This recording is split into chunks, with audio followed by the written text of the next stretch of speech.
Bab 231. Huan terdiam. Kau benar-benar memanfaatkan setiap kesempatan untuk mengambil keuntungan dariku. Siapa yang memintamu untuk hanya peduli dengan 3 orang lainnya dan tidak pernah peduli padaku? Aku tidak punya pilihan selain mengambil inisiatif untuk memperjuangkan kesempatan. Huan menarik kerah bajunya, menariknya mendekat, dan menciumnya. Dia hendak mundur ketika Sueling tiba-tiba mengulurkan tangan dan menekan bagian belakang kepalanya. Dia membuang pisau dapur dengan tangannya yang lain dan dengan cepat meraih dagunya. Dia membidik bibirnya dan menciumnya dengan keras. Huan terkejut dan ingin dia melepaskannya. Namun, begitu dia membuka mulutnya, dia mengambil kesempatan itu untuk memasukkan lidahnya ke dalam mulutnya. Huan tidak bisa menutup mulutnya karena ciuman itu. Lidahnya melilit lidahnya dengan erat, dan hidungnya dipenuhi aroma darah. Dia melotot ke arah lelaki di depannya dengan mata terbelalak dan mendorong dadanya dengan kedua tangan. Bajingan, lepaskan aku. Suang Yun yang sedang jongkok di sudut langsung menolak. Mengapa Sueling bisa akrab dengan Huan sementara dia hanya bisa jongkok di sudut dan mencuci sayuran? Itu tidak adil. Suang Yun melemparkan sayuran di tangannya ke dalam baskom dan bergegas mendekat. Dia menarik Huan dan Sueling pergi. Huan, yang telah mendapatkan kembali kebebasannya, dengan cepat bersembunyi di belakang Suang Yun. Dia menyeka bibirnya. Manusia burung bajingan ini telah mencium bibirnya sampai bengkak. Sueling menjilati sudut mulutnya seolah-olah menginginkan lebih. Matanya menyipit seolah-olah dia masih mengenang ciuman itu. Rasanya manis sekali. Suang Yun sangat marah saat melihat Huan tidak puas. Dia berkata dengan marah, beraninya kau menggertak Huan di depanku. Sueling meliriknya sambil tersenyum tipis. Jika kamu tidak senang, kamu bisa menggertaknya di hadapanku. Huan segera menjulurkan kepalanya dari belakang Suang Yun dan berkata dengan marah, Suang Yun tidak setidak tahu malu sepertimu. Benarkah? Sueling menyentuh sudut mulutnya. Sayang sekali. Sangat menyenangkan menindas Huan di depan orang lain. Mata hijau gelap Suang Yun berbinar saat mendengar ini. Dia menatap Huan. Kenapa kita tidak mencobanya juga? Huan punya firasat buruk. Apa yang ingin kamu coba? Suang Yun menatap bibir merahnya dan menelan ludah tanpa sadar. Sama seperti Sueling yang menciummu tadi, biarkan aku menciummu juga. Begitu dia selesai berbicara, Huan mundur jauh. Aku tidak akan memainkan permainan mesum seperti itu denganmu. Dengan itu, dia meninggalkan dapur.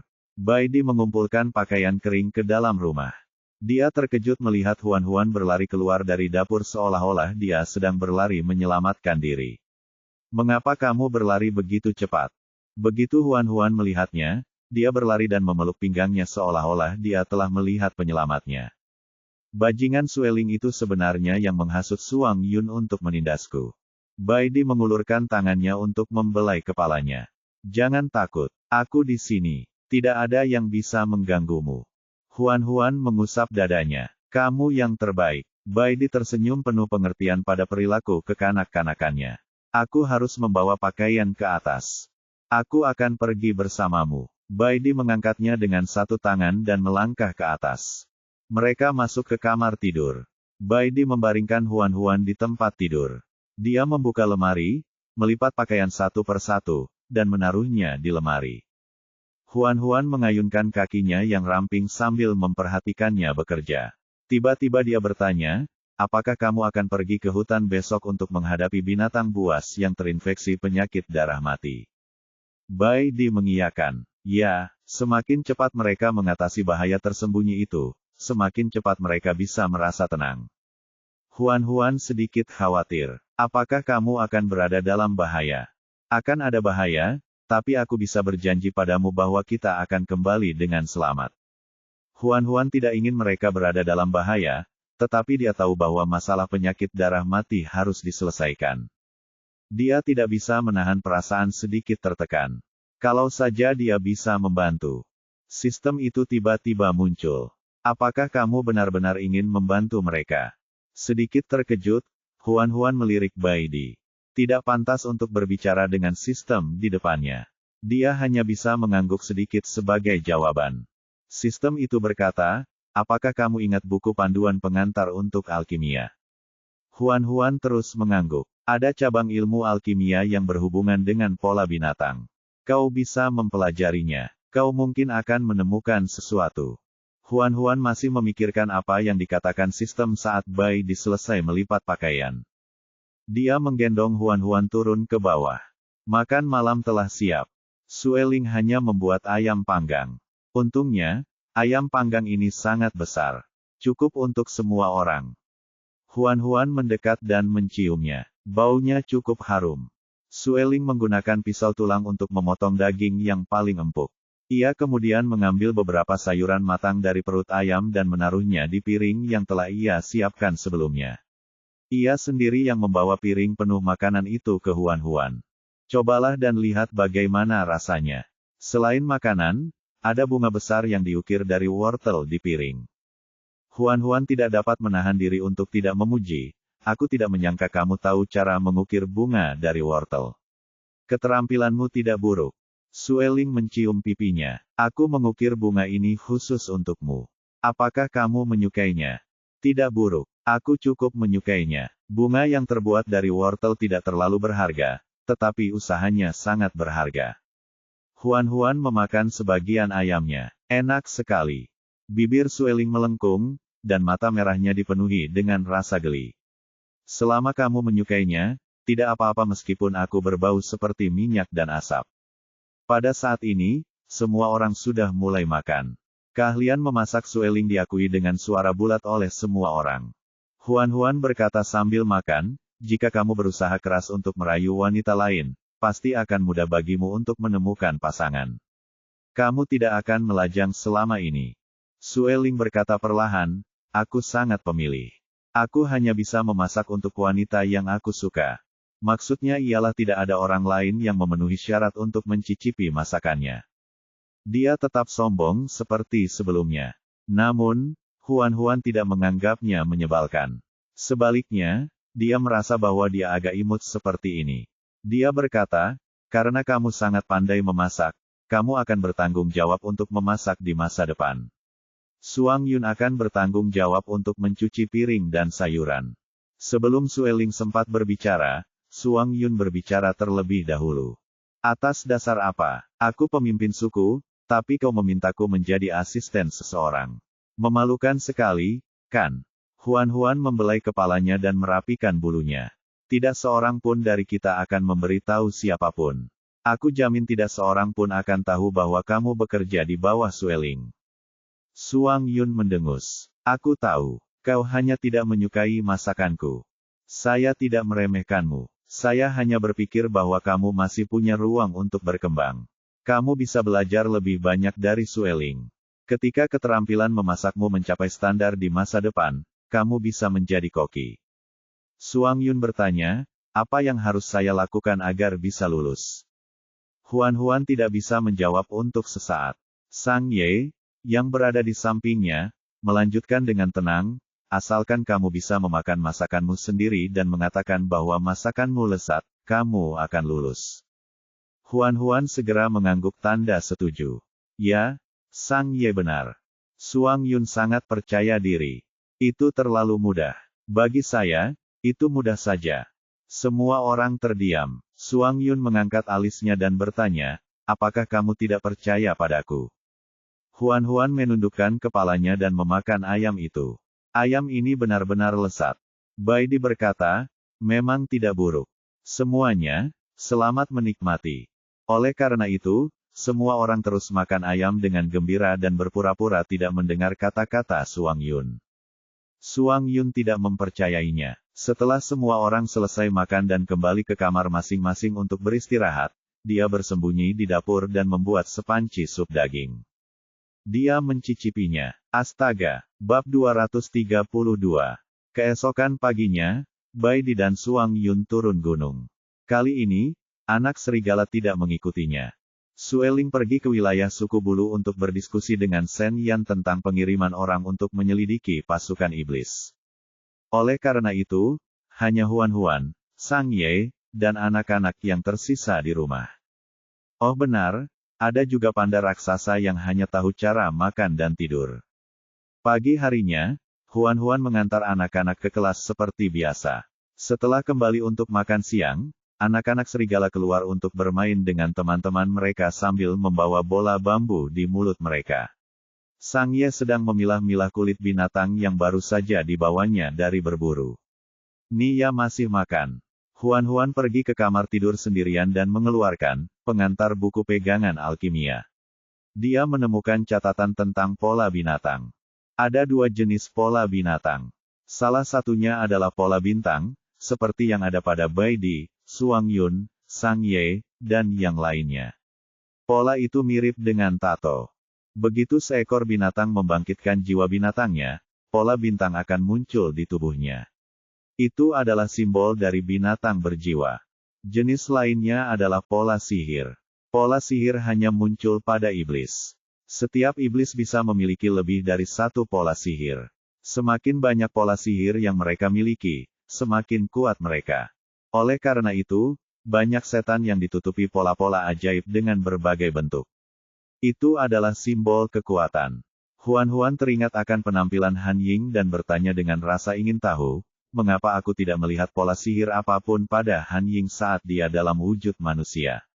Sistem itu berkata, gadis bodoh, dia mengenakan pakaian. Bahkan jika dia memiliki pola sihir di tubuhnya, kamu tidak akan dapat melihatnya. Selain itu, binatang iblis tingkat tinggi dapat menyembunyikan pola sihir mereka. Pola sihir mereka hanya akan muncul ketika mereka sangat gelisah atau ketika mereka menggunakan kekuatan atribut mereka. Jika mereka tidak menunjukkan pola sihir mereka, mereka tidak akan terlihat berbeda dari binatang buas biasa. Sama halnya dengan Sang Ye. Jadi begitu. Huan-Huan terus membaca. Baik itu pola bintang maupun pola sihir, semuanya sangat erat kaitannya dengan kekuatan. Oleh karena itu, ahli alkimia yang menulis buku panduan ini punya ide. Ia mencoba mempelajari bagaimana pola binatang terkait dengan kekuatan. Pada akhirnya, master ini benar-benar memberikan hasil yang meyakinkan. Dia menyadari bahwa makhluk jiwa setara dengan media bagi makhluk buas untuk mengerahkan kekuatannya. Pola binatang dapat membantu binatang memaksimalkan kekuatan binatang jiwa mereka. Selain itu, polanya akan menjadi semakin indah dan rumit seiring dengan semakin kuatnya binatang tersebut. Ahli alkimia utama mengumpulkan lebih dari 1000 pola binatang untuk penelitian. Pada akhirnya, ia mengembangkan 2 pola binatang dasar yang disempurnakan. Pola-pola itu melambangkan kecepatan dan kekuatan. Kemudian, berdasarkan kedua pola binatang ini, ia mengembangkan 8 pola binatang atribut yang melambangkan atribut yang berbeda. Jika dia menggunakan ramuan khusus untuk melukis pola binatang penguat pada binatang, kecepatan dan kekuatan mereka dapat meningkat dalam waktu singkat. Dengan kata lain, pola binatang dapat memungkinkan binatang biasa melepaskan kekuatan dahsyat dari binatang jiwa dalam waktu singkat. Ketika Huan-Huan melihat ini, dia tidak bisa menahan ekspresi terkejutnya. Ahli alkimia ini sungguh mengagumkan. Sistem itu berkata dengan bangga, tentu saja. Dia adalah alkemis paling kuat. Huan-Huan tidak dapat menahan diri untuk bertanya, di mana tuan ini sekarang? Jika orang sekuat itu masih hidup, dia pastilah orang yang sangat penting. Sistem terdiam sejenak sebelum berkata dengan muram, saya tidak tahu. Tanpa berpikir terlalu banyak, Huan-Huan meneruskan membaca. Dibandingkan dengan pola binatang penguat, pola binatang atribut lebih kuat. Binatang biasa bahkan tidak dapat menahan kekuatan pola binatang atribut. Jika mereka dengan paksa menggunakan pola atribut binatang, mereka bahkan mungkin meledak dan mati. Pola binatang atribut hanya dapat digunakan pada binatang jiwa yang telah membangkitkan binatang jiwa mereka, terutama yang telah mengaktifkan atribut mereka. Jika mereka menggunakan pola binatang yang sesuai dengan atribut mereka, kekuatan mereka akan meningkat pesat. Manual tersebut berisi contoh diagram 2 pola binatang yang ditingkatkan dan 8 pola binatang atribut. Segala sesuatunya ditulis secara rinci, termasuk formula ramuan khusus tersebut. Huan-Huan mempelajarinya dengan saksama. Pola binatang itu masing-masing lebih rumit dari sebelumnya. Tidak mudah untuk menirunya dengan sempurna. Untungnya, dia sabar dan punya banyak waktu. Dia perlahan-lahan mempelajarinya. Prasyarat untuk menggambar pola binatang adalah tinta. Untungnya, bahan-bahan yang dibutuhkan untuk membuat ramuan semuanya ada di dalam ring. Huan hanya perlu mengeluarkan semua bahan dan mengikuti langkah-langkah yang ada di buku petunjuk. Ia meletakkan bahan-bahan tersebut ke dalam wadah peleburan satu persatu, menyalakan api, dan memanaskan bahan-bahan tersebut. Kemudian, ia menyuntikkan darah hewan ke dalam ramuan tersebut. Bau aneh memenuhi udara. Dia khawatir akan terjadi ledakan lagi. Begitu cairan dalam wadah itu mendidih, dia mundur dan bersembunyi di luar pintu. Huan menjulurkan kepalanya dari balik pintu dan menatap wadah peleburan untuk mengamati situasi. Sang Ye yang melewatinya berhenti dan bertanya, "Apa yang sedang kamu lakukan?" "Aku sedang mempelajari sesuatu." Huan menoleh ke arahnya dan melambaikan tangannya. "Turunlah dan menjauhlah dari sini sebelum ledakan itu melukaimu." Sang Ye mengerutkan kening. "Benda yang kamu teliti akan meledak." "Entahlah. Mungkin saja." Huan tidak bisa memastikan. Lagi pula, dia hanyalah seorang pemula di bidang ini. Hanya Tuhan yang tahu apakah cairan yang menggelinding di dalam wadah itu akan tiba-tiba berubah menjadi bom di detik berikutnya. Sang Ye mengulurkan tangan dan menariknya ke belakangnya. Huan bingung. "Apa yang kamu lakukan?" "Bersembunyilah di belakangku agar ledakan itu tidak mengenai kamu." Hati Huan menghangat saat dia bergumam, "Tapi aku tidak ingin kamu terluka karena ledakan itu. Kulitku tebal. Benda itu tidak akan menyakitiku." Huan menatap wajahnya yang pucat dan tampan. Dia pria yang sangat tampan. Dia sama sekali tidak terlihat kasar. Pada akhirnya, wadah itu tidak meledak. Tetapi cairan di dalamnya tidak berubah menjadi ramuan ajaib seperti yang dijelaskan dalam manual. Percobaannya gagal. Huan tidak punya pilihan selain memulai dari awal lagi. Sang Ye takut Huan akan terluka oleh ledakan itu, jadi dia tetap di sisinya untuk mengawasinya. Setiap kali dia memanaskan ramuan itu, dia akan menarik Huan menjauh.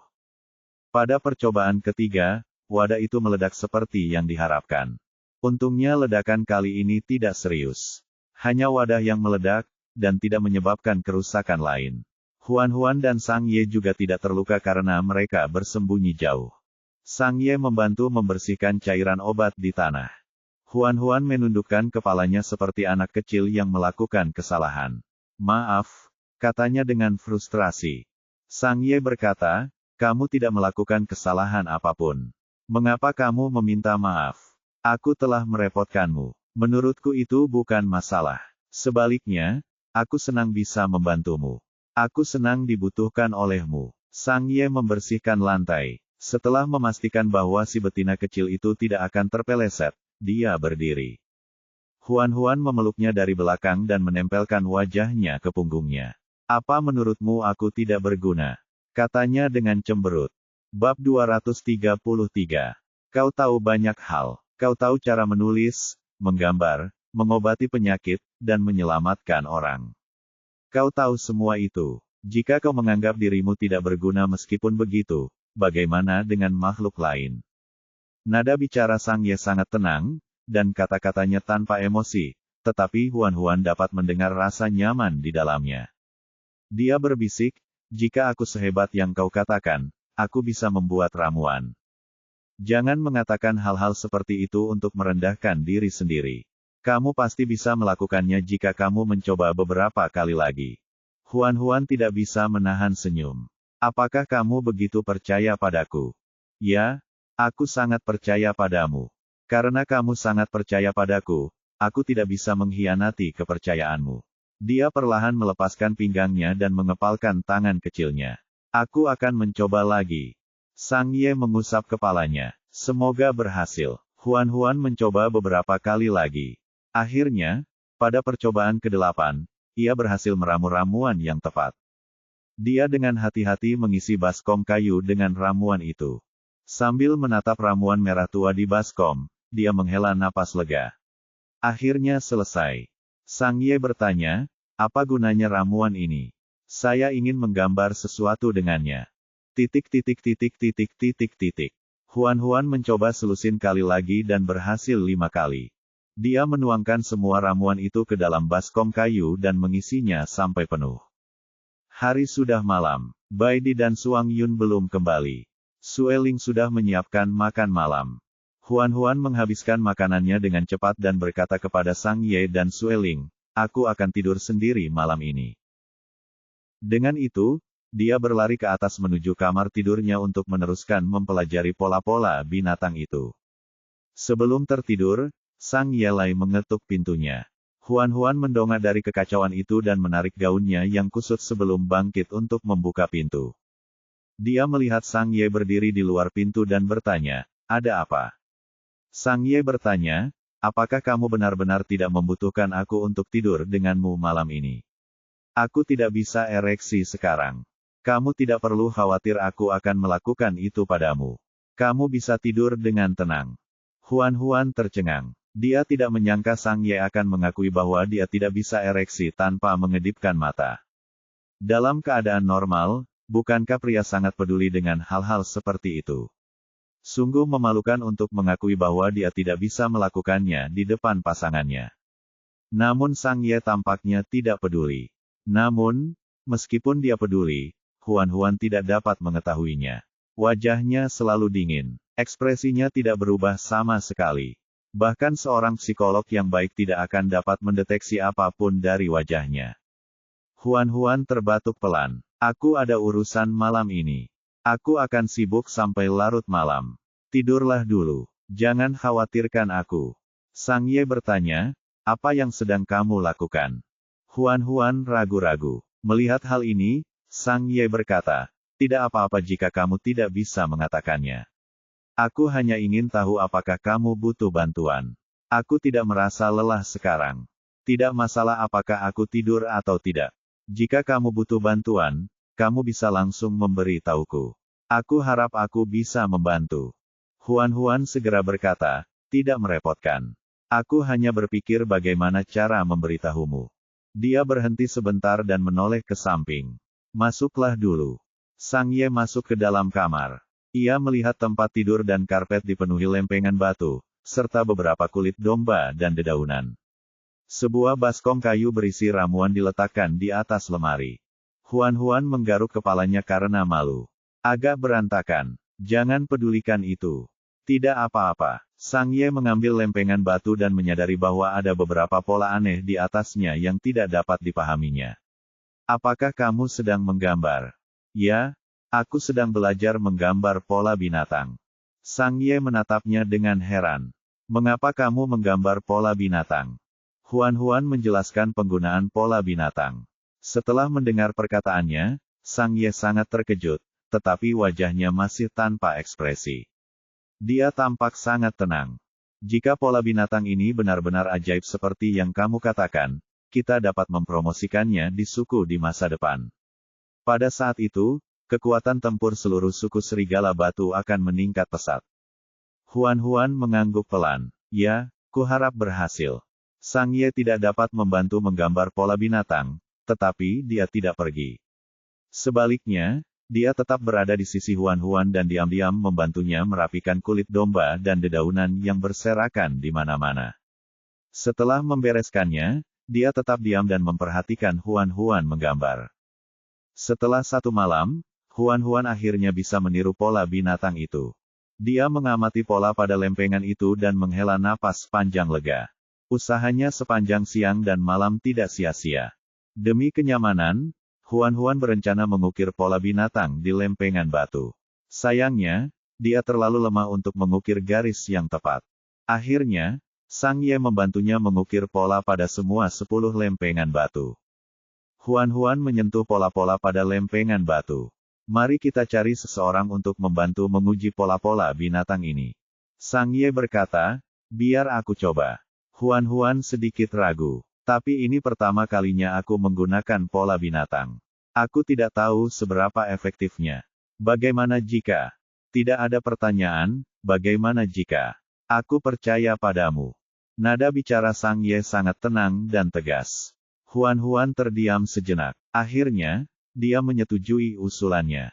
Sang Ye menyingsingkan lengan bajunya, memperlihatkan lengannya yang terbentuk dengan jelas. Huan-Huan mengoleskan ramuan itu ke permukaan lempengan batu. Sebelum ramuan itu mengering, ia segera menutupi lengan Sang Ye dengan lempengan batu itu. Setelah beberapa saat, dia mengambil lempengan itu. Sebuah pola binatang bulat berwarna merah tua tercetak pada lengannya. Ini adalah pola binatang yang ditingkatkan yang dapat meningkatkan kekuatan. Sang Ye dengan santai mengambil lempengan batu yang tidak berguna dan menghancurkannya menjadi bubuk. Huan-Huan segera bertanya, "Bagaimana perasaanmu?" Sang Ye menggerakkan jari-jarinya. Lengan ini terasa penuh kekuatan. Sekitar 3 kali lebih kuat dari biasanya. Tampaknya pola binatang memang berguna. Huan-Huan merasa tenang. Semua kerja kerasnya tidak sia-sia. Sang Ye berkata, "Saya tidak tahu berapa lama keadaan ini bisa berlangsung." Huan-Huan mengingat instruksi dalam manual dan berkata, "Itu bisa bertahan sekitar setengah hari. Tidak terlalu panjang, tapi tetap bagus. Bagaimanapun, itu hanyalah alkimia tingkat pemula. Ketika dia mempelajari alkimia tingkat lanjut di masa depan, durasi pola binatang ini pasti akan meningkat pesat." Sang Ye berkata, "Kamu sudah sibuk sehari semalam. Kamu pasti lelah. Cepatlah tidur. Aku akan keluar jalan-jalan dan menguji seberapa besar kekuatan pola binatang ini." Huan-Huan memang lelah. Dia melepas mantelnya dan masuk ke dalam selimut. Dia pun tertidur dengan cepat. Saat dia terbangun, hari sudah sore. Dia mendengar Bai Di dan Suang Yun berbicara di lantai bawah. Sepertinya mereka sudah kembali. Bab 234. Huan-Huan mengangkat roknya dan berlari menuruni tangga. Suang Yun dan Bai Di yang sedang berdiskusi, melihat kedatangannya dan menghentikan diskusi mereka pada saat yang sama. Bersama-sama, mereka menyaksikannya menerkam mereka. Huan-Huan memeluk Suang Yun terlebih dahulu, lalu Bai Di. "Akhirnya kau kembali. Aku merindukanmu." Bai Di membelai kepalanya dan tersenyum lembut. "Kami juga merindukanmu." Seolah-olah dengan sihir, Suang Yun mengeluarkan sebuket bunga berwarna cerah dari balik punggungnya dan menyerahkannya kepada Huan-Huan. "Apakah ini terlihat bagus?" "Indah sekali." Huan-Huan terkejut. "Apakah ini untukku?" Suang Yun mengangkat dagunya dan mendengus. "Beri aku ciuman dan aku akan memberikannya padamu." Huan-Huan segera mencium punggung tangannya, lalu mengulurkan tangannya. "Aku berhasil. Berikan aku bunganya." Meskipun frustrasi, Suang Yun tetap memberinya bunga. Dia ingin belajar dari Sueling dan memanfaatkan Huan-Huan, tetapi Huan-Huan malah memanfaatkannya. Wanita kecil ini semakin licik. Huan-Huan menaruh bunga-bunga itu dalam vas kayu. Dia bertanya, "Bagaimana kabarmu selama 2 hari terakhir ini? Apakah kamu dalam bahaya?" "Kami menemukan beberapa binatang yang terinfeksi penyakit darah mati. Kami menanganinya." Nada bicara Bai Di tenang, seakan-akan ia tidak sedang berbicara tentang pembunuhan, melainkan tentang cuaca yang baik. Huan-Huan tahu bahwa dia sengaja meremehkannya agar tidak membuatnya khawatir. Hatinya hangat, tetapi hatinya sakit untuk Bai Di dan Suang Yun. Mereka telah tinggal di hutan selama 2 hari 1 malam. Mereka harus bepergian kemana-mana dan berhadapan dengan binatang buas yang menderita penyakit darah mati. Mereka pasti mengalami masa-masa sulit. Dia memutuskan untuk memasak makan malam untuk mereka malam ini dan memberi mereka hadiah. Huan-Huan membuat ayam rebus malam ini. Setelah menggoreng irisan ayam, ia memasukkan acar sayuran cincang, rebung, dan bumbu-bumbu. Ia menambahkan sedikit air, lalu menutup panci dengan rapat. Setelah merebus daging sebentar, ia menyebarkan selapis kentang potong dan sawi. Ia terus merebus semuanya sebentar lagi. Ketika dia mengangkat tutupnya lagi, harumnya yang harum memenuhi seluruh bangunan. Sueling mengikuti aroma itu ke dapur. Dia menatap ayam di dalam panci dan menelannya tanpa sadar. Huan-Huan tak dapat menahan diri untuk mengingatkannya, "Jaga citramu." Sueling mendesak, "Ayo cepat makan. Aku akan segera selesai. Ambil sisanya. Duduklah di kursi paling bawah untuk mendapatkan sepatu baru." Sueling memanggil keluarganya ke meja makan secepat mungkin. Ketika Huan-Huan meletakkan ayam rebus di atas meja, semua orang tanpa sadar merasakan air liur di mulut mereka. Hidangan malam ini adalah tentang kecepatan. Huan-Huan memperhatikan tangan dan sumpit beterbangan di depannya. Dalam waktu singkat, sepanci besar ayam rebus pun habis. Dia berpikir kembali dengan hati-hati. Sepertinya dia hanya makan 2 potong ayam dari awal sampai akhir. Dia hanya punya 2 potong ayam yang baik ditaruh di mangkuknya. Huan-Huan menatap mereka tanpa berkata apa-apa. Apa kalian tidak takut tersedak? Semua orang berkata, sekalipun ada sepanci ayam panggang lagi, mereka tidak akan tersedak. Sekelompok pecinta kuliner, Baidi kemudian pergi ke dapur dan membuat sepanci besar sup daging untuk dimakan semua orang. Baru setelah itu mereka semua merasa kenyang. Setelah makan dan minum sampai kenyang, Sang Ye berinisiatif membersihkan meja. Sueling berkata kepada Baidi dan Suang Yun, kalian berdua harus tidur lebih awal. Kita harus bangun pagi besok. Huan-Huan sangat bingung. Mengapa kamu harus bangun pagi? Baidi menjelaskan, kita harus pergi ke hutan besok. Hah, bukankah kamu sudah pernah ke sana? Apakah ada hal lain yang harus kamu lakukan?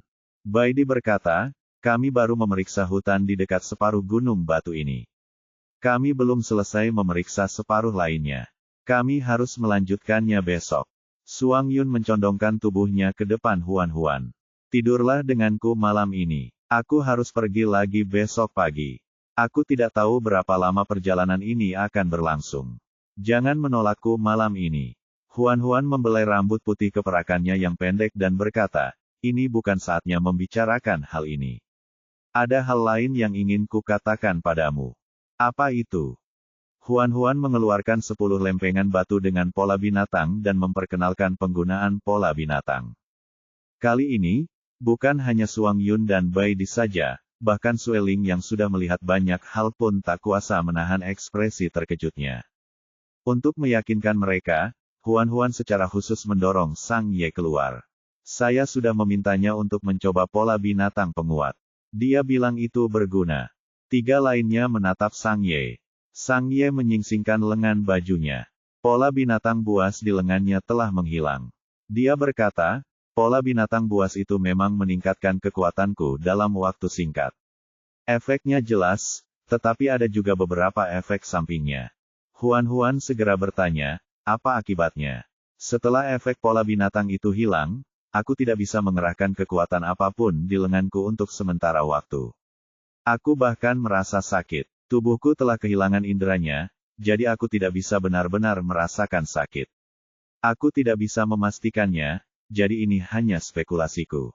Baidi tampak berpikir, kamu hanya menggunakan pola binatang penguat. Jika itu adalah pola binatang dengan atribut yang lebih kuat, efek sampingnya seharusnya lebih jelas. Setelah mendengar analisis mereka, Huan-Huan tidak dapat menahan rasa khawatirnya. Apa yang harus kita lakukan?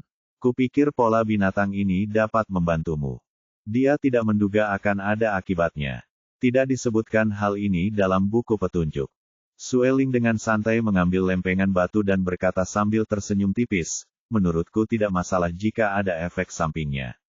Lagi pula, tidak ada yang bisa diperoleh di dunia ini tanpa membayar harganya. Cukup sepadan untuk membayar sedikit rasa sakit fisik agar bisa menjadi lebih kuat dalam waktu singkat. Huan-Huan berkata perlahan, tapi aku khawatir efek samping dari penggunaan pola binatang akan memengaruhi kesehatanmu. Baidi berkata, kita tidak akan tahu apakah itu akan memengaruhi kesehatan kita sampai kita menggunakannya. Apa yang ingin kamu lakukan? Suang Yun dan aku akan mencoba pola binatang ini besok untuk melihat seberapa serius efek sampingnya. Huan-Huan langsung berkata, tidak, ini terlalu berbahaya. Bagaimana jika efek sampingnya begitu serius hingga kau tidak bisa menerimanya? Hutan ini penuh dengan bahaya. Aku mengkhawatirkanmu. Sueling menyentuh wajah mungilnya. Besok aku akan menemani mereka ke hutan. Jika mereka dalam bahaya, aku akan melindungi mereka dan berjanji tidak akan membiarkan apapun terjadi pada mereka. Apakah itu tidak apa-apa? Akan lebih baik jika dia bisa membantu. Namun, dari apa yang Huan-Huan ketahui tentangnya, dia tahu bahwa orang ini pasti tidak akan melakukan sesuatu secara cuma-cuma. Dia bertanya langsung, apa yang kamu inginkan? Sueling tersenyum tipis, dan mata Phoenix-nya yang menengadah langsung memikat. Dia seperti iblis yang tak tertandingi. Aku menginginkanmu. Huan segera menutupi perutnya dan mundur. Aku tidak bisa berhubungan seks dengan siapapun sekarang. Tidak seorang pun. Kamu tidak harus menikah denganku sekarang, tapi kamu harus setuju untuk menjadikan aku pasangan resmi. Hah? Bukankah kau bilang aku masih dalam pengawasan? Sekarang masa pengawasan sudah berakhir, sudah waktunya untuk menjadikan aku resmi, kan? Huan berkedip. Bisakah aku punya waktu untuk memikirkannya? Sueling mendekatinya. Apalagi yang perlu kamu pikirkan? Bab 235. Huan berkata perlahan, ini bukan saatnya membicarakan hal-hal seperti itu.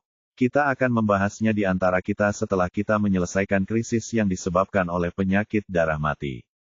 Apakah itu tidak apa-apa? Sueling mengangkat dagunya. Kau selalu menguji kesabaranku.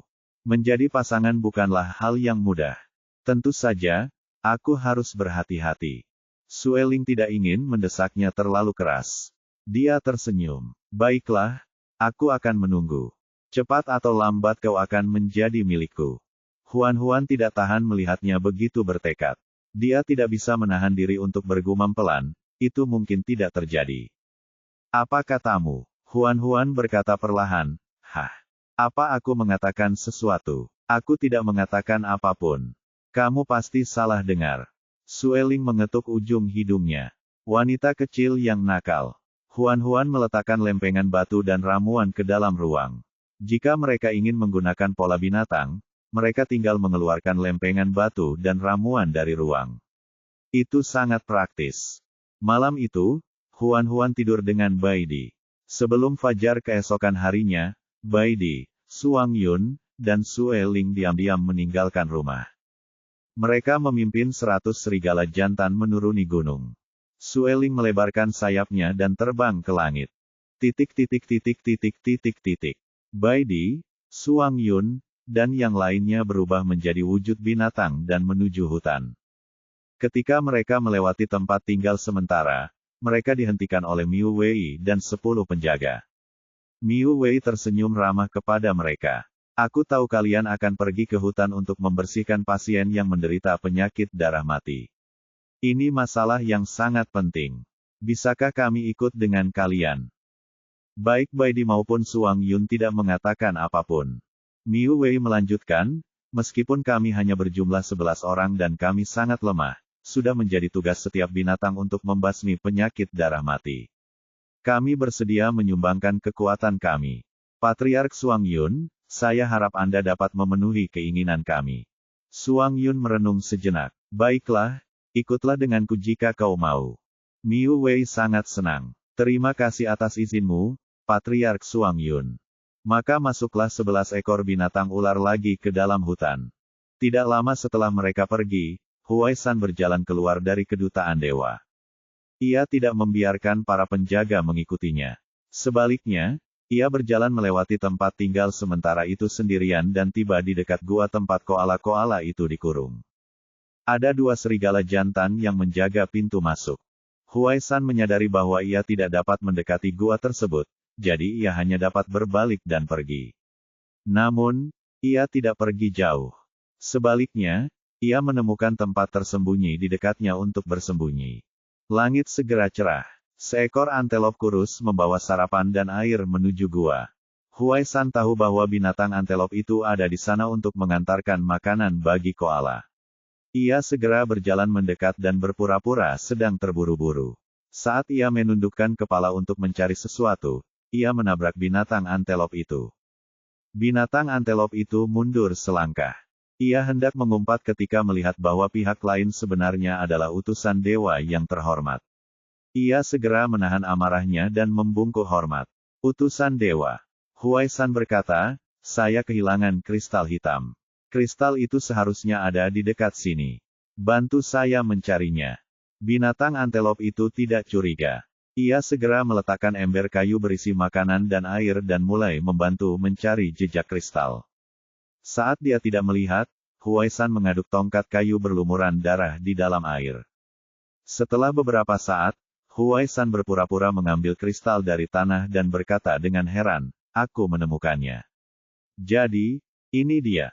Itulah pertama kalinya binatang antelop itu melihat kristal. Matanya terpaku pada kristal hitam itu. Huai San menyingkirkan kristal hitam itu dan dengan santai memberinya kristal tak berwarna. Meskipun kamu tidak membantuku menemukan kristal itu, aku tetap sangat berterima kasih karena kamu bersedia membantu. Ini adalah hadiah terima kasih. Binatang antelop itu mengambil kristal tak berwarna itu dengan kedua tangannya dan terus mengucapkan terima kasih kepadanya. Huai San berkata, baiklah, pergilah bekerja. Binatang antelop itu dengan hati-hati menyingkirkan kristal tak berwarna itu dan berjalan menuju gua sambil membawa ember kayu. Huai San berdiri di bawah bayangan pohon dan melihat koala memakan semua makanan dan air. Bibirnya melengkung membentuk senyum yang amat menyeramkan. Suang Yun, siapa yang menyuruhmu memprovokasiku lagi dan lagi? Kali ini, aku akan memberimu pelajaran. Huai San berbalik untuk pergi, tetapi dia mendengar suara yang jelas dan menyenangkan di atas kepalanya. Apa yang baru saja kamu tambahkan ke dalam air? Huai San menegang. Ia segera mendongak dan melihat Sue Hui duduk di atas pohon. Kulitnya yang berwarna madu bersinar di bawah sinar matahari seperti madu manis. Mengapa dia ada di sini? Huai San sangat terkejut hingga matanya terbelalak. Apa yang kamu lakukan di sini? Sue Hui mengangkat sehelai rambutnya dan tersenyum. Aku tidur di sini. Aku tidak menyangka akan melihat pertunjukan yang bagus. Ekspresi Huai San menjadi gelap, dan tatapannya juga gelap. Kamu melihat semuanya tadi. Sue Hui tidak takut kalau dia akan menyakitinya. Ekspresinya cukup tenang. Jika kamu berbicara tentang apa yang kamu tambahkan secara diam-diam ke dalam air tadi, aku melihatnya. Apa yang akan kau lakukan? Menyerahkanku. Alih-alih menjawab, Sue Hui malah bertanya, daripada melaporkanmu, aku lebih penasaran dengan apa yang baru saja kamu tambahkan ke dalam air. Tidak ada komentar. Apakah kamu tidak takut aku akan menyerahkanmu? Apa gunanya kau melaporkanku? Lagi pula, bahkan jika mereka tahu aku yang melakukannya, apa yang bisa mereka lakukan padaku? Aku utusan yang dikirim oleh kuil. Tidak ada yang bisa melakukan apapun padaku kecuali kuil. Huai San mengangkat dagunya, tampak sangat sombong. Sue Hui terkekeh. Anak muda, kamu terlalu sombong. Saya hanya mengatakan kebenaran. Dia tersenyum samar, lalu berbaring dan memejamkan mata. Pergilah, katanya malas. Jangan ganggu istirahatku. Huai San merasa lega karena dia tidak berniat melaporkannya. Pada saat yang sama, dia merasa bahwa Sue Hui sebenarnya tertarik padanya. Kalau tidak, mengapa dia bersedia melindunginya? Dia melembutkan nada bicaranya. Nanti aku akan meminta seseorang untuk menangkap ikan di sungai. Bagaimana kalau kita makan ikan untuk makan siang? Namun Sue Hui bahkan tidak mendongak. Aku tidak makan daging. Huai San ditolak dan hanya bisa pergi dengan kesal. Ketika dia pergi, Sue Hui membuka matanya lagi. Dia melirik ke gua di dekatnya. Sejujurnya, dia membenci cara Huai San yang buruk, tetapi dia tidak berniat untuk mengungkap tipu dayanya. Bagaimanapun, ini semua adalah dendam antara suku Serigala Batu dan kuil Bulan Gelap. Itu tidak ada hubungannya dengan dia. Dia hanya harus diam-diam menjadi penonton. Adapun apakah Huai San akan menimbulkan masalah? Bagaimanapun juga, dengan adanya suku bulu, bencana sebesar apapun pasti bisa dipadamkan. Tidak lama kemudian, ketiga koala yang dikurung itu tiba-tiba jatuh ke tanah dan pingsan. Dua serigala jantan yang bertugas menjaga segera pergi meminta bantuan Dong Ya. Tanpa diduga, tepat saat mereka membuka pintu sel, ketiga koala itu tiba-tiba melompat dan menyerang serigala jantan dan Dong Ya dengan ganas. Mata Dong Ya membelalak. Mereka terinfeksi penyakit darah mati. Teriaknya ketakutan. Bab 236. Tak seorang pun menyangka ketiga binatang koala itu tiba-tiba menyerang. Kedua serigala jantan itu digigit oleh mereka dan mempertaruhkan nyawa mereka untuk melindungi Dong Ya. Ketika Feng Lang tiba dengan bala bantuan, kedua serigala jantan yang terluka itu akhirnya tidak tahan lagi dan jatuh ke tanah, pingsan. Dong Ya hanya perlu melihat untuk mengetahui bahwa mereka berdua juga terinfeksi penyakit darah mati. Dong Ya segera meminta seseorang untuk membawa kedua serigala jantan itu kembali ke Gunung Batu. Ia ingin Huan-Huan membantu menyelamatkan mereka, tetapi ia dihentikan oleh Huai San dan pengawalnya. Huai San berkata dengan keras, kedua serigala jantan ini telah terinfeksi penyakit darah mati. Mereka harus segera dieksekusi untuk mencegah penyebarannya ke yang lain. Tentu saja Dong Ya tidak mau. Kedua serigala jantan ini digigit untuk melindunginya. Dia tidak akan pernah membiarkan mereka dieksekusi. Tidak ada pihak yang mau mundur. Tepat saat mereka menemui jalan buntu, ketiga koala itu menggigit binatang tupai lainnya. Feng Lan tidak punya pilihan selain meminta seseorang membunuh ketiga koala itu. Pada saat itu, semua binatang di tempat tinggal sementara itu menjadi waspada dan berlarian keluar rumah. Mereka semua terkejut melihat koala yang terinfeksi penyakit darah mati menyerang manusia dengan ganas. Mereka hanya menghela napas lega ketika ketiga koala itu terbunuh. Feng Lan meminta seseorang untuk membakar bangkai tiga binatang koala, lalu meminta seseorang untuk menggendong binatang tupai yang baru saja digigit. Mereka melangkah menuju Dong Ya. Feng Lan, yang baru saja membunuh seseorang, berlumuran darah. Binatang-binatang buas di sekitarnya mundur ketakutan dan memberi jalan baginya. Feng Lan bertanya, mengapa kamu tidak mengirim mereka ke Huan-Huan untuk berobat? Dong Ya sangat kesal. Orang-orang ini menghalangi. Mereka tidak akan membiarkan kita membawa mereka kembali. Feng Lan menatap Huai San dan membungkuk sedikit. Tuan Oracle, kami sedang terburu-buru untuk menyelamatkan mereka. Mohon beri jalan. Huai San mencibir dengan nada meremehkan. Apa yang bisa diselamatkan? Mereka berdua sudah terinfeksi penyakit darah mati. Mereka tidak bisa diobati sama sekali. Cepat atau lambat mereka akan mati. Sebaiknya kita akhiri mereka sekarang agar mereka tidak berubah menjadi monster dan menyakiti orang lain. Dong Ya membalas, hanya karena kamu tidak bisa menyembuhkan mereka, bukan berarti orang lain tidak bisa. Penyakit darah mati hanya bisa disembuhkan dengan teknik penyembuhan kuil. Kecuali kalian tahu cara mengobatinya, kalian tidak akan bisa mengobati penyakit darah mati. Huai San berkata dengan tegas, matanya dipenuhi dengan penghinaan. Dong Ya ingin mengatakan sesuatu, tetapi Feng Lan menghentikannya. Feng Lan memberi isyarat kepada Dong Ya agar tidak gegabah.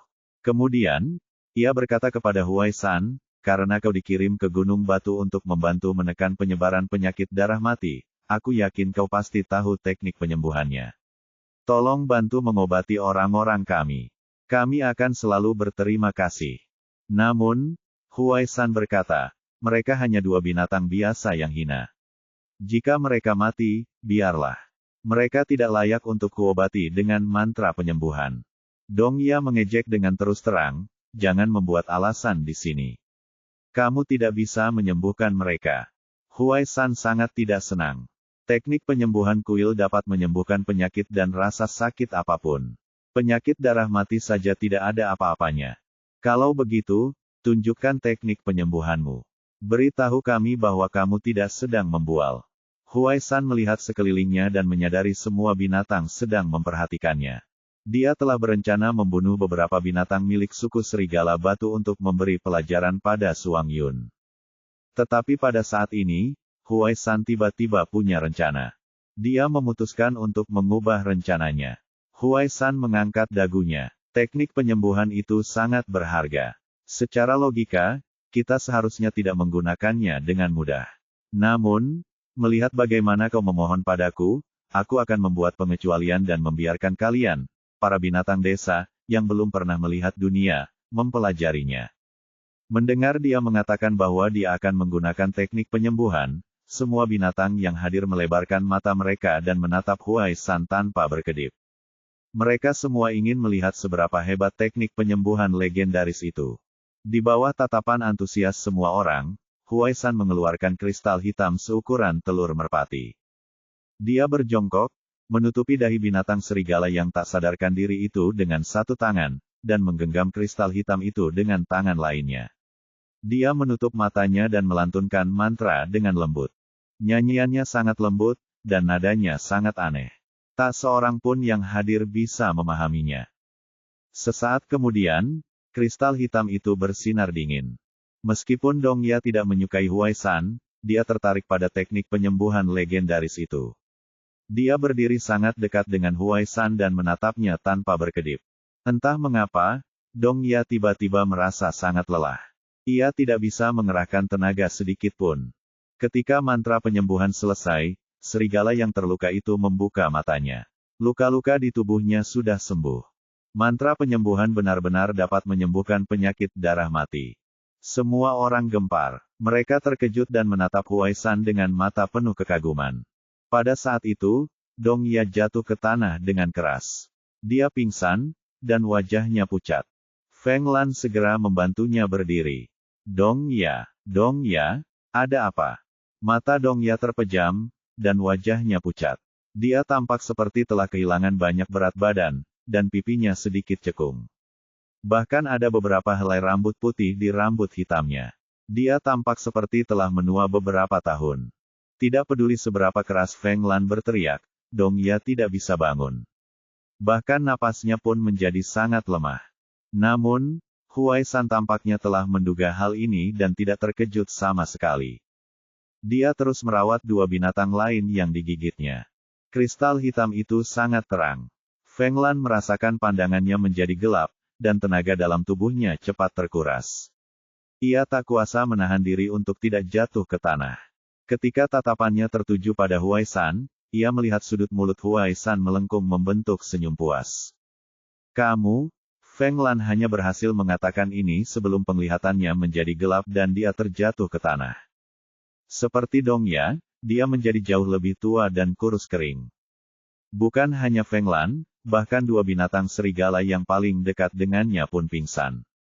4 binatang muda dan kuat pingsan sekaligus. Perubahan ini membuat semua binatang yang hadir menjadi bingung. Pada saat yang sama, dua binatang lain yang digigit telah terbangun. Luka-luka di tubuh mereka telah sembuh. Mereka tampak terjaga dan tidak menunjukkan tanda-tanda infeksi. Teknik penyembuhannya terlalu ajaib. Para binatang buas yang melihat kejadian ini dengan mata kepala mereka sendiri semuanya terkejut. Mereka menatap Huai San dengan penuh rasa hormat. Huai San merasakan perubahan sikap semua orang terhadapnya dan merasa semakin sombong. Dia perlahan menyingkirkan kristal hitam itu dan menatap Feng Lan, Dong Ya, dan yang lainnya yang telah jatuh ke tanah. Matanya menunjukkan seringai menghina. Sekelompok orang bodoh yang tidak berguna benar-benar berani melawannya. Kalau bukan karena rencana selanjutnya, dia pasti sudah menyedot habis tenaga keempat orang idiot ini. Huai San meminta para pengawal untuk mengangkat Dong Ya dan 3 orang lainnya. Ia menoleh ketiga binatang buas yang sudah disembuhkan dan berkata, saya ingin mengantar keempat orang ini pulang. Bantu saya untuk menunjukkan jalan. Tujuan terakhirnya adalah memasuki Gunung Batu dan menyelidiki kekuatan sebenarnya dari suku Serigala Batu. Bab 237. Suang Yun pernah memberi instruksi kepada anggota sukunya untuk tidak membawa orang luar ke Gunung Batu itu. Meskipun ketiga binatang buas ini baru saja dirawat oleh Huai San, mereka tidak dapat menentang perintah pemimpinnya. Salah satu dari mereka berkata dengan hormat, Anda tidak perlu melakukan hal sekecil itu sendiri. Tolong serahkan Feng Lan, Dong Ya, dan yang lainnya kepada kami. Kami akan membawa mereka kembali. Namun Huai San berkata, tidak, aku harus melihat mereka pulang dengan mataku sendiri. Kalau tidak, aku tidak akan bisa tenang. Dia sangat bertekad. Ketiga binatang itu tidak bisa berkata apa-apa karena pihak lain baru saja menyelamatkan mereka. Namun, mereka tidak bisa menentang perintah pemimpin mereka. Mereka hanya bisa terlihat gelisah dan tidak memberikan jawaban yang jelas. Salah satu binatang serigala berbisik ke telinga temannya, kembalilah dan tanyakan pada Huan-Huan bagaimana cara menangani masalah ini. Meskipun Huan-Huan adalah seekor betina, dia tahu banyak dan dipercaya oleh para binatang buas dari suku Serigala Batu. Sekarang Suang Yun dan Bai Di tidak ada di rumah, dan Sang Ye tidak bertugas, mereka hanya bisa meminta pendapat Huan-Huan. Dia cukup pintar untuk memikirkan solusi yang tepat. Namun, mereka dihentikan oleh Huai San. Huai San berkata dengan dingin, aku hanya ingin membantu mengirim keempat orang ini kembali dan melihat tempat tinggal suku serigalamu. Namun, kamu bahkan tidak dapat memenuhi permintaan kecil ini dan berniat untuk kembali untuk meminta nasihat. Apakah kamu curiga bahwa aku akan melakukan sesuatu yang buruk pada suku serigala batu? Tidak, kami jelas tidak punya ide seperti itu. Titik titik titik titik titik titik. Kedua binatang serigala itu dengan cepat menyangkalnya. Adapun binatang tupai lainnya, dia sangat pemalu. Setelah sembuh dari penyakit darah mati, dia segera berubah menjadi bentuk binatang buas dan berlari kembali ke keluarganya. Huai San mengangkat dagunya. Semakin kamu bersikap seperti ini, semakin aku ingin melihat harta karun apa yang tersembunyi di gunung batu itu. Dengan itu, dia memimpin pengawalnya langsung ke pintu masuk gunung batu. Melihat hal itu, binatang serigala itu pun segera berubah wujud menjadi binatang buas dan mengejarnya. Mereka memblokir pintu masuk, tidak mengizinkan Huai San dan pengawalnya memasuki gunung. Huai San sama sekali tidak peduli dengan binatang serigala ini. Ekspresinya sangat meremehkan. Enyahlah. Binatang serigala itu menundukkan tubuh mereka dan menegangkan otot-otot mereka. Mereka waspada dan menolak untuk menyerah. Kedua belah pihak berada dalam kebuntuan. Suasana tiba-tiba menjadi tegang, dan ada risiko perkelahian akan terjadi kapan saja. Binatang-binatang lainnya mengikutinya. Huai San melirik binatang buas di sekitarnya dan tiba-tiba mengeluarkan segenggam kristal tak berwarna. Selama kamu bersedia membantuku menerobos gunung batu, kristal ini milikmu. Semua orang gempar saat mereka menatap kristal-kristal itu dengan tatapan membara. Huai San semakin memperburuk keadaan. Setelah ini selesai, aku bisa membawamu kembali ke kuil dan menjadikanmu pelayan dewa. Sejak saat itu, kau akan menikmati kekayaan yang tak terbatas. Di bawah godaan ganda berupa kristal dan masa depan yang cerah, banyak binatang goyah. Ada berbagai macam binatang buas di tempat tinggal sementara. Beberapa dari mereka sangat tidak puas dengan masa pengamatan Suang Yun selama 3 bulan. Mereka telah mendengar bahwa suku serigala batu sangat kuat dan secara khusus datang untuk mencari perlindungan, berharap untuk ditempatkan pada posisi penting. Namun, kenyataan jauh dari tujuan. Belum lagi dihargai, mereka bahkan tidak bisa tinggal di gunung batu. Selain itu, mereka harus bekerja setiap hari untuk mendapatkan poin kerja. Kalau tidak, kebutuhan dasar mereka bahkan tidak akan terjamin. Hal ini membuat mereka merasa sangat tidak adil. Daripada tetap tinggal di suku serigala batu tempat mereka menjalani kehidupan yang sulit, lebih baik mencoba hal ini. Jika mereka mengikuti Huai San ke kuil, mereka mungkin bisa memiliki masa depan yang baik. Tidak masalah meskipun mereka tidak menjadi pelayan dewa. Hanya kristal tak berwarna itu saja sudah cukup bagi mereka untuk menjalani kehidupan tanpa beban.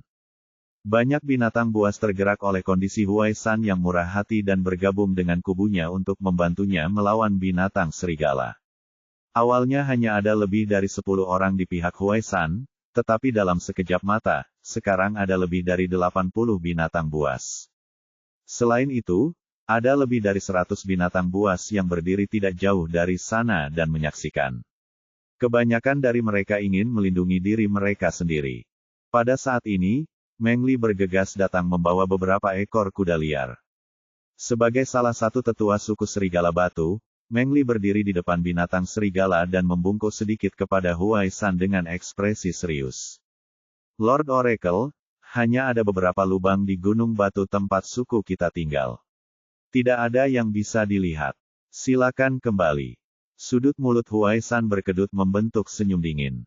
Orang tua, aku telah berbaik hati menggunakan mantra penyembuhan untuk mengobati binatang buas dari suku serigala batu dan bahkan membantu mereka mengirim binatang buas yang pingsan itu pulang. Alih-alih berterima kasih padaku, kau malah menolakku di pintu dan bahkan berencana menyerangku. Bukankah itu terlalu tidak baik? Maafkan saya, sebelum Patriark Suang Yun pergi, dia memerintahkan agar orang luar tidak diizinkan memasuki Gunung Batu. Betina dan anak beruang tinggal di gunung. Mereka pemalu dan takut pada orang asing. Saya khawatir mereka akan menyinggung Anda, peramal ilahi.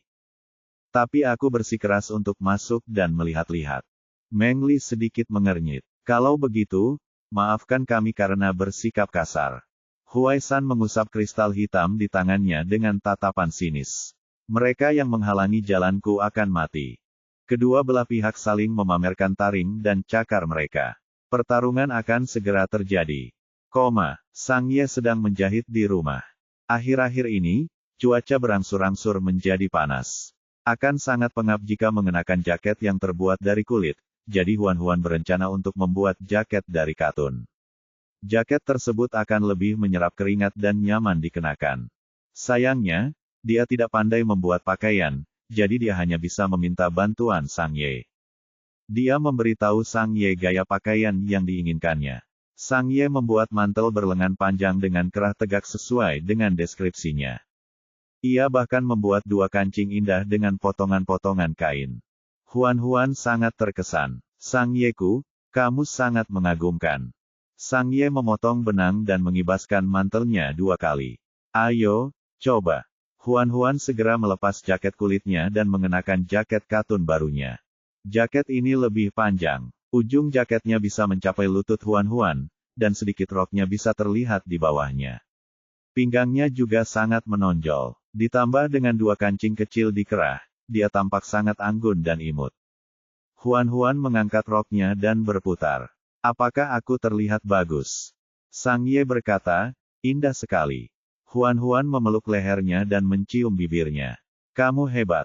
Pada saat ini, Big Goody tiba-tiba berlari masuk dan berkata, Bu, Bei Chu sedang mencarimu dengan segera. Huan dan Sang Ye segera turun ke bawah. Bei Chu adalah murid Meng Li. Dia tinggi, kurus, dan tampan. Dia adalah seorang pemuda yang mudah marah. Dia telah dikirim oleh Meng Li untuk memberi tahu Huan. Ketika Huan muncul, Bei Chu terpana oleh wajah cantiknya. Meskipun dia pernah melihatnya sebelumnya, untuk beberapa alasan, dia menjadi semakin cantik akhir-akhir ini. Dia begitu cantik sehingga dia tidak bisa mengalihkan pandangan darinya. Huan bertanya, mengapa kamu mencariku? Bei Chu pun sadar kembali dan segera menceritakan semuanya. Huan terkejut. Dia tahu Huai San sedang gelisah, tetapi dia tidak menyangka dia berani menerobos masuk ke Gunung Batu secara terang-terangan. Bukankah dia takut Suang Yun akan kembali dan membalas dendam dengannya? Atau apakah dia sudah siap untuk sepenuhnya berselisih dengan suku Serigala Batu? Bab 238. Pikiran Huan berpacu. Dia bertanya, bukankah ada 2 utusan? Selain Huai San, di mana utusan lainnya? Bukankah dia menghentikan Huai San? Bei Chu menggelengkan kepalanya. Utusan itu hilang. Hati Huan mencelos. Sepertinya Sui Hui berencana untuk menyaksikan bencana itu terjadi dari jauh. Dia menoleh ke Sang Ye dan berkata, aku akan turun gunung. Sang Ye tidak setuju. Huai San bukan orang baik. Jika kamu menunjukkan wajahmu, kamu akan berada dalam bahaya. Suang Yun dan Bai Di sedang tidak di rumah sekarang, dan identitasmu sangat istimewa. Tidak pantas bagimu untuk menunjukkan wajahmu. Hanya aku yang bisa mewakili Suang Yun untuk menyelesaikan masalah ini. Tetapi, tidak ada alasan. Huan memotong pembicaraannya. Nadanya sangat tegas. Aku harus melindungi keluarga ini. Aku tidak bisa bersembunyi selamanya. Sang Ye tidak mengatakan apapun. Huan menatap Bei Chu. Pergilah ke wilayah suku bulu sekarang dan beritahu Sen Yan apa yang terjadi di kaki gunung. Minta dia untuk mengirim bala bantuan sesegera mungkin. Kita tidak bisa membiarkan Huai San melangkah ke Gunung Batu. Bei Chu mengangguk tanpa sadar. Ya, Huan mengeluarkan lempengan batu, mengoleskan ramuan, dan menempelkannya ke kaki Bei Chu. Mereka adalah pola binatang yang dapat meningkatkan kecepatan. Huan berkata kepadanya, cepat kembali. Bei Chu tidak mengerti apa arti pola binatang itu. Dia mencoba melangkah 2 langkah, tetapi dia menyadari bahwa langkahnya ternyata ringan. Ketika dia berlari, dia merasa seperti terbang. Dia penuh dengan keterkejutan saat berlari menuju wilayah bulu. Jadi ini adalah penggunaan pola binatang yang Huan terapkan padanya. Dia sungguh menakjubkan. Pada akhirnya, Sang Ye tidak bisa membujuk Huan dan menyetujui keputusannya. Dia berkata, lakukan apapun yang kau mau, tapi ada satu hal. Aku harus turun gunung bersamamu. Tapi identitasmu. Jika kamu tidak takut bahaya, mengapa aku harus takut ketahuan? Sang Ye juga sangat bertekad. Sementara kamu berusaha keras melindungi keluarga ini di luar, apakah kamu berharap aku bersembunyi di rumah dan dilindungi olehmu? Maafkan aku, tapi aku tidak bisa melakukan itu. Huan tidak punya pilihan selain berkompromi. Baiklah, kedua belah pihak sudah berselisih. Situasinya tidak bisa lebih buruk lagi. Apakah kita akan melawan Huai San secara langsung? Cobalah untuk tidak menyerang secara langsung. Bagaimanapun, dia dikirim oleh kuil. Jika sesuatu terjadi padanya di wilayah suku Serigala Batu, Suang Yun pasti harus memikul tanggung jawab sebagai pemimpin. Kita tidak boleh menimbulkan masalah baginya. Huan berhenti sejenak dan menambahkan, tetapi jika dia bersikeras mencari kematian, aku tidak keberatan menggunakan metode ekstrim.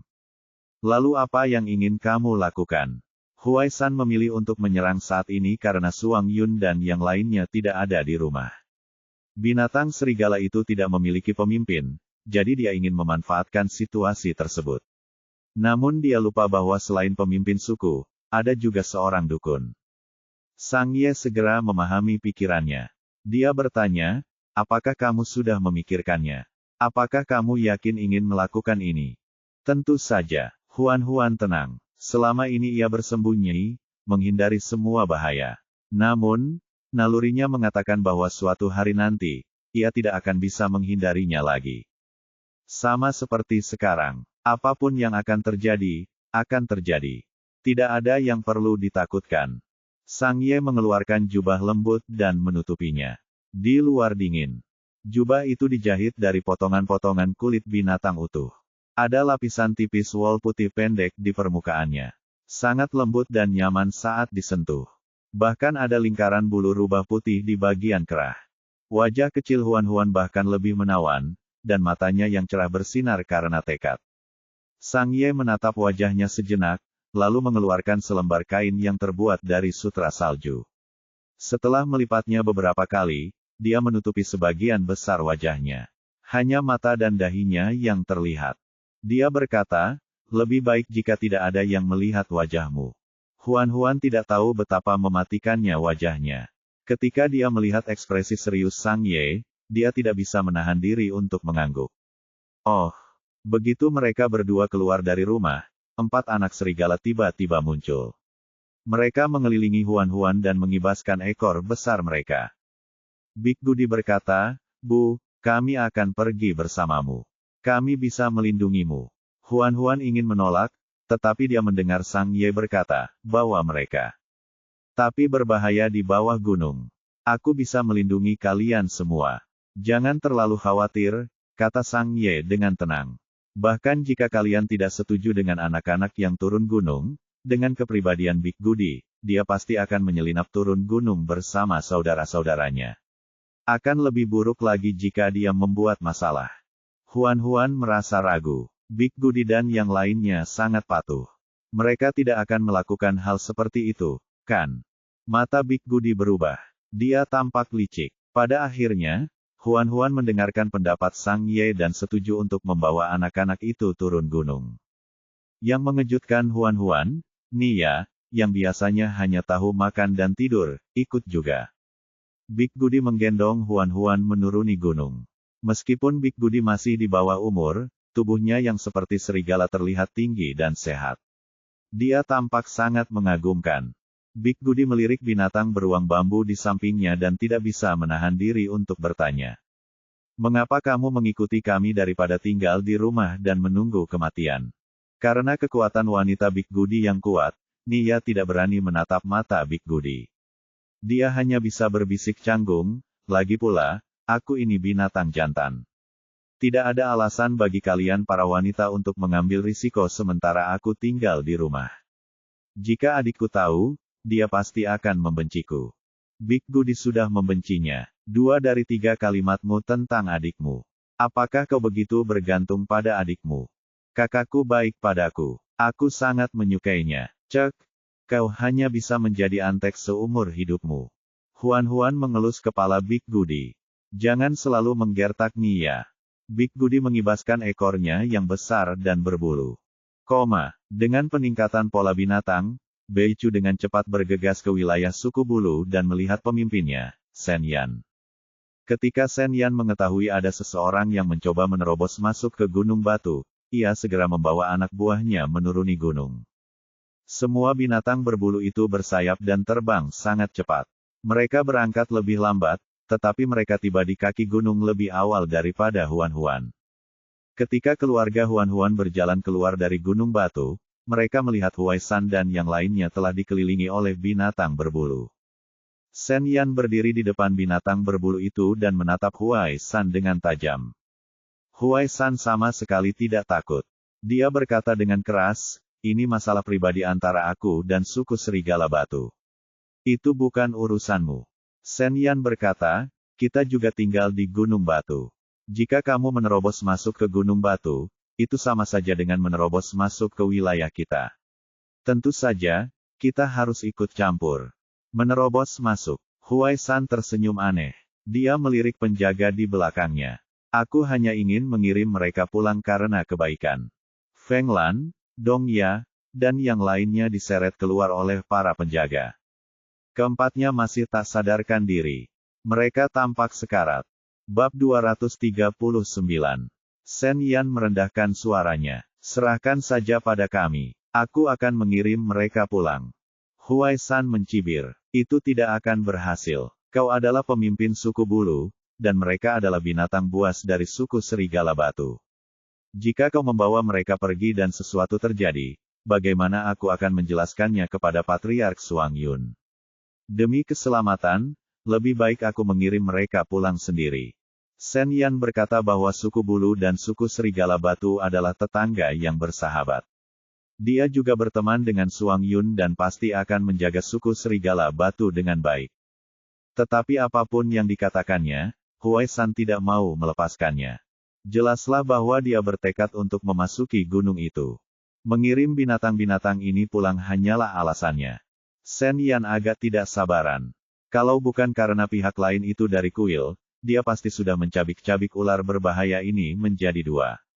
Pada saat ini, Big Budi dan Huan-Huan muncul.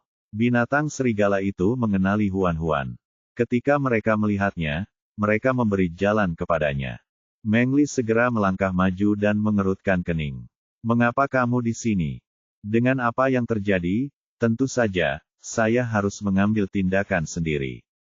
Huan-Huan ingin meluncur turun dari ekor serigala itu ke tanah seperti sebelumnya, tetapi memikirkan situasi saat ini, dia pikir tidak akan terlihat bagus jika dia meluncur turun di tengah banyaknya orang yang melihatnya.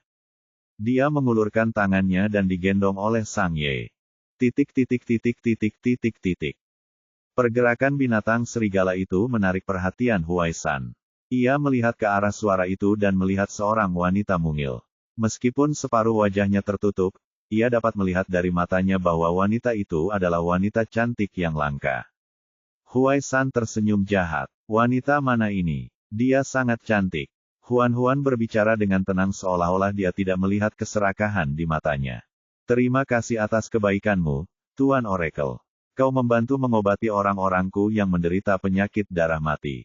Saat Patriark Suang Yun kembali, kami akan secara pribadi mengirimkan kristal sebagai balasannya."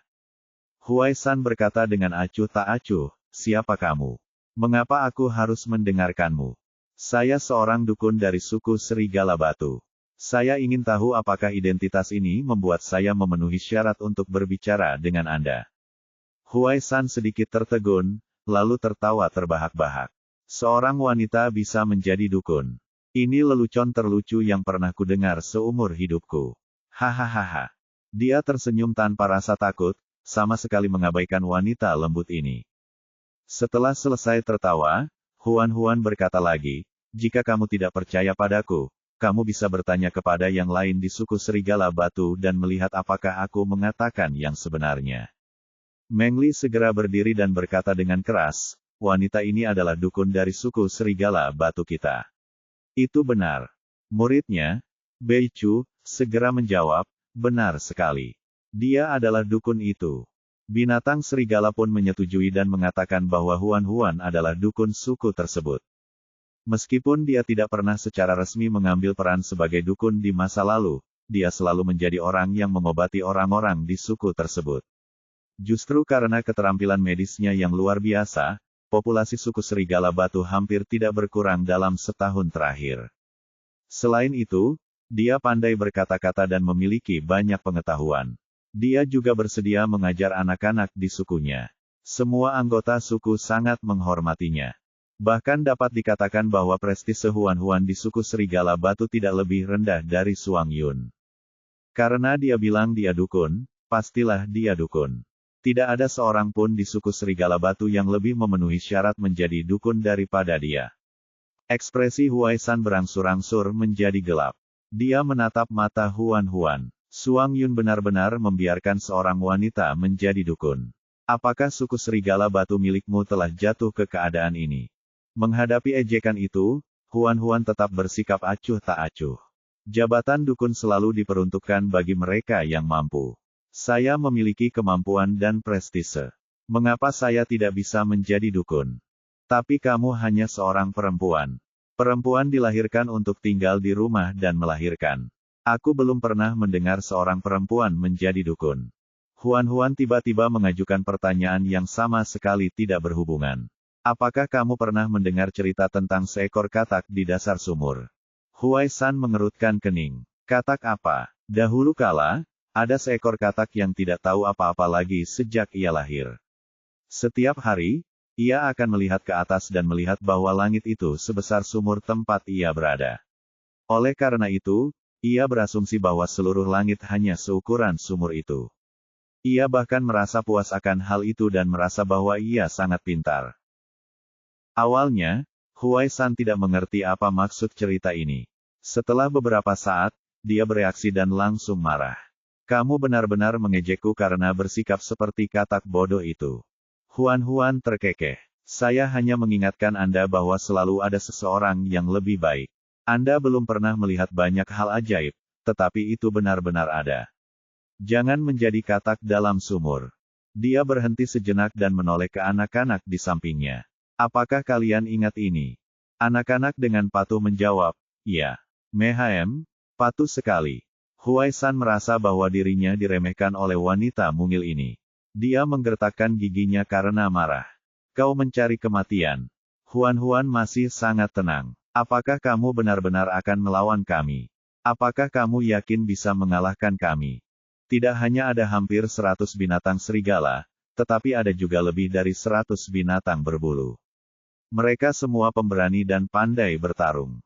Sebagai perbandingan, para pengawal Huai San sama sekali bukan tandingan mereka. Adapun para binatang buas yang telah berpindah pihak, mereka hanyalah gerombolan dan tidak layak disebut. Huai San jelas-jelas memahami hal itu juga, jadi dia sudah siap. Sambil tersenyum sinis, dia menjambak rambut Dong Ya dan memaksanya mendongak, memperlihatkan wajahnya yang tua dan kuyu. Kau kenal orang ini, kan? Aku hitung sampai 3. Kalau kau tidak minggir, aku akan memenggal kepalanya. Begitu Sang Ye melihat wajah Dong Ya, dia langsung berbisik, itu mantra penyembuhan.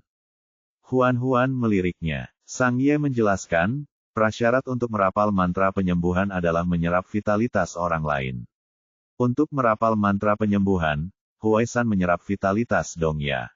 Dong Ya sekarang dalam bahaya. Huan-Huan melirik Feng Lan dan 2 serigala lainnya yang tidak sadarkan diri.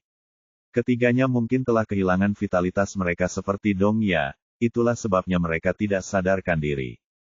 Huan-Huan mengerutkan kening mendengar ancaman Huai San, tetapi pada akhirnya, dia memilih untuk mundur. Binatang serigala pun mundur bersamanya. Huai San tertawa bangga dan segera melangkah ke gunung batu bersama pengawalnya. Saat mereka mencoba memasuki gua, tanaman merambat bermutasi yang berbaring diam di dinding batu tiba-tiba mengangkat tanaman merambat mereka dan bergegas keluar. Mereka melilitkannya di leher Huai San dan menariknya. Sesuatu yang besar terjadi pada saat ini. Para penjaga bereaksi cepat dan segera bergegas menyelamatkannya. Sang Ye memanfaatkan kesempatan itu untuk berubah menjadi ular dan melesat cepat. Ia menyapu Dong Ya, Feng Lan, dan yang lainnya lalu kembali ke gua. Para penjaga mencabut tanaman merambat itu dan menyelamatkan Huai San. Tetapi ketika mereka sadar kembali, mereka menemukan bahwa para sandera telah diselamatkan. Huai San menendang penjaga di sampingnya dengan marah. Dasar bodoh. Bab 240. Huan melihat Dong Ya, Feng Lan, dan yang lainnya yang sedang sekarat, dan dadanya dipenuhi amarah. Dia bertanya, apakah mereka disakiti olehmu? Tanpa sandera, Huai San tidak akan memiliki pengaruh untuk mengancam suku serigala batu. Dia tahu bahwa rencananya telah gagal. Dia pasti tidak akan bisa memasuki gunung batu lagi hari ini. Dia dipenuhi dengan kebencian. Menghadapi pertanyaan Huan, dia tersenyum sangat mengerikan. Ya, aku melakukannya. Vitalitas mereka telah dihisap olehku. Mereka tidak akan hidup sampai besok pagi. Tunggu saja untuk mengumpulkan mayat mereka. Hahaha. Huan mengepalkan tangannya, matanya hampir menyemburkan api. Melihatnya marah, Huai San merasa sangat gembira. Karena dia tidak membiarkannya begitu saja, dia pasti tidak akan membiarkannya begitu saja. Dia tertawa. Penyembuhan adalah teknik suci yang dianugerahkan oleh para dewa. Merupakan kehormatan bagi mereka untuk mengorbankan diri mereka demi hal itu. Dengan kata lain, Dong Ya dan Feng Lan pantas mati. Anak-anak serigala menggeram marah. Binatang-binatang serigala juga melotot ke arahnya, berharap mereka dapat segera menerkamnya dan mencabik-cabiknya. Huan tidak lebih baik. Meng Li merendahkan suaranya dan menasihati, jangan gegabah. Kita belum bisa menyerangnya. Huan hanya bisa terdiam. Huai San tersenyum sangat bangga. Apakah kau ingin membunuhku? Sayangnya, kau tidak berani. Aku adalah utusan yang dikirim oleh kuil. Jika kau menyerangku, itu sama saja dengan memprovokasi seluruh kuil. Pada saat itu, seluruh gunung batu akan diratakan dengan tanah oleh pasukan yang dikirim oleh kuil. Big Gudi sangat marah. Bu, biarkan aku membunuh orang sombong ini.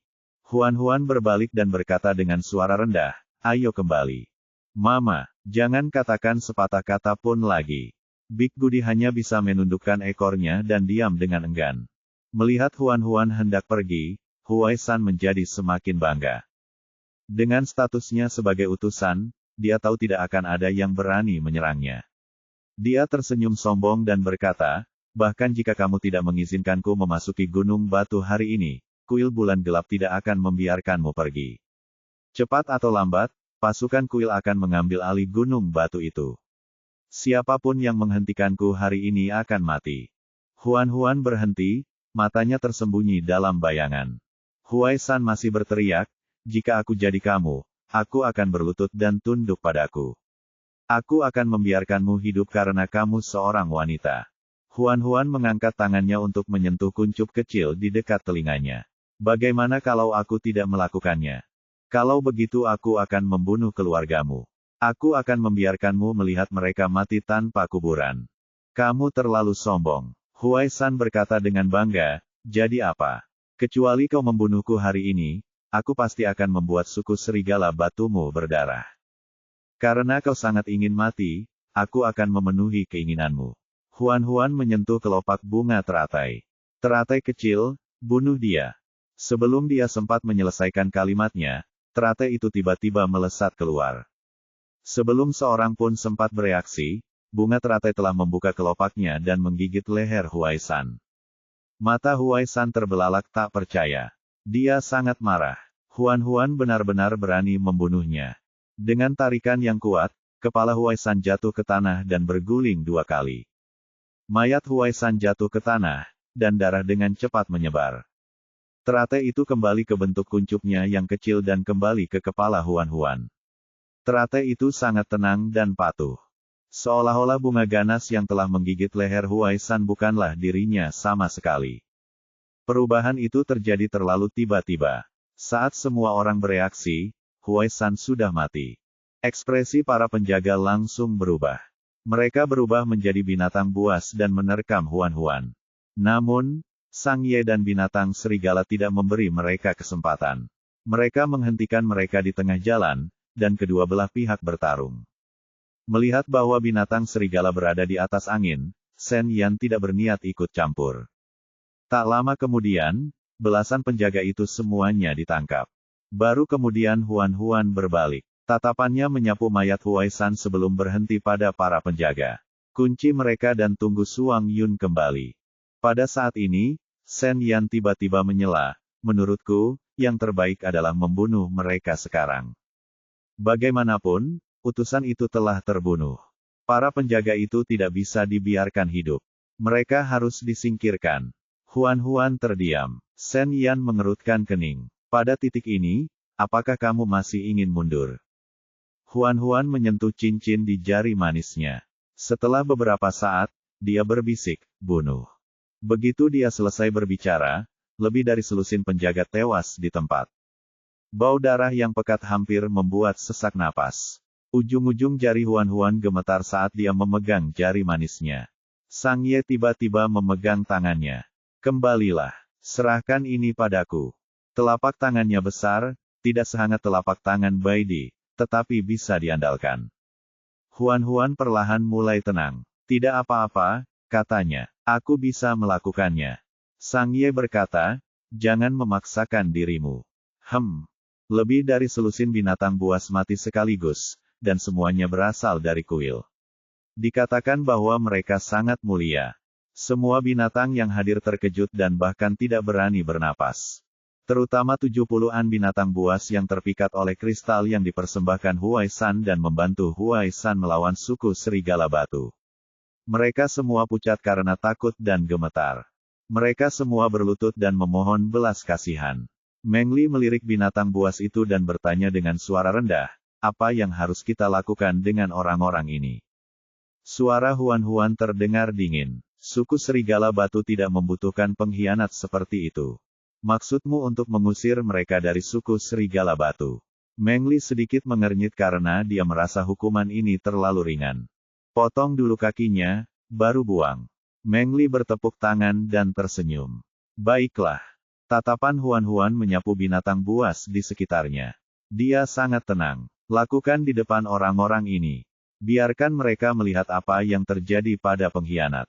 Meng Li bertepuk tangan lagi, jelas-jelas setuju dengan keputusan ini. Baiklah. Huan tidak ingin anak-anak melihat pemandangan berdarah seperti itu. Ditambah lagi dengan fakta bahwa dia sedikit pusing sekarang, dia berkata kepada Meng Li, aku serahkan ini padamu. Kita kembali dulu. Meng Li menjawab, baiklah.